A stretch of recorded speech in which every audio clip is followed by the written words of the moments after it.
Saturday morning பக்கத்தில் இருக்கிற பால் பண்ணைக்கு பால் எடுக்க கிளம்பியாச்சு. எங்கள் ஏரியாவில் வீக் டேஸில் தாங்க ஆள் நடமாட்டத்தை பார்க்க முடியும். ஸ்கூல் போகிறவங்க, ஜாப் போகிறவங்கலாம் நிறைய பேர் வருவாங்க வெளியில்.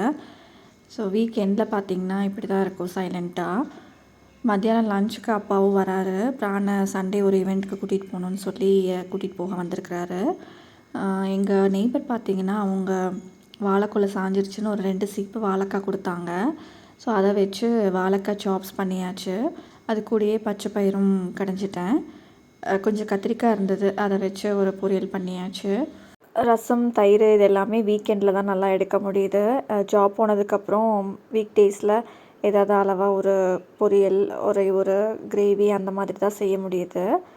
ஸோ வீக்லி ஒன்ஸ் அது க்ளீன் பண்ணிடணும் அப்படின்னு நினைக்கிறது கிச்சன் எல்லாமே. ஸோ அது ஃபுல்லாக க்ளீன் பண்ணியாச்சு. க்ளீன் பண்ணதுக்கப்புறம் கிச்சன் இப்படி தான் இருக்குது. இன்னொரு வ்ளாகில் பார்க்கலாம். பை.